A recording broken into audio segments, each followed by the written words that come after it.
رب کا کوئی شریک، نہ میرے رب کی صفات کا کوئی شریک،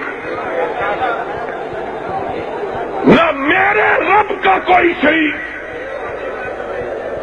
نہ میرے رب کی صفات کا کوئی شریک۔ اور میں تھا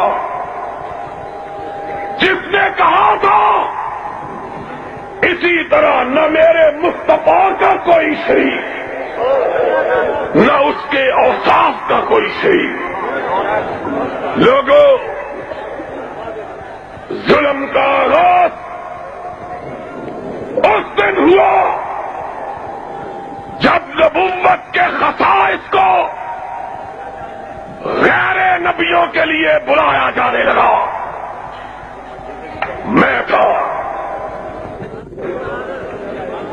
تھا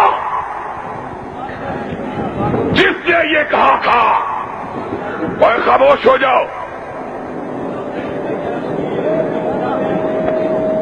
چند نوجوان جو بانسوں کے گرد ہیں وہ تھامے رکھے، باقی بیٹھے رہے۔ جس نے بارش سے گھبرا جانا ہے وہ چلا جائے۔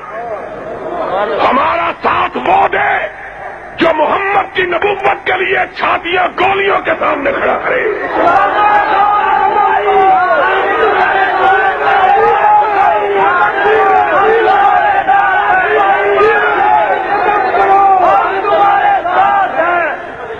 کسے کے کشتہ نہ شد از قبیلہ مانی، ہمارے ساتھ آنا ہے، پھر بارش کے قطروں سے گھبرا جانا ہے تو ابھی تم کو اجازت ہے، چلے جاؤ۔ بارش کیا ہے؟ بارش کے قطرات کیا ہیں؟ میں وہ جان چاہتا ہوں جو رسول کی عظمت کے جھنڈے تھام کے ٹینکوں کے آگے کھڑے ہوگا، اور ہم کھڑے ہوں گے۔ اور ہاتھ اٹھا کے کہو، ہم کھڑے، ہم کھڑے، ہم کھڑے۔ اور جب تم نے یہ عزم کر لیا تو سن لو، دنیا کی کوئی طاقت تمہارا مقابلہ کر سکتی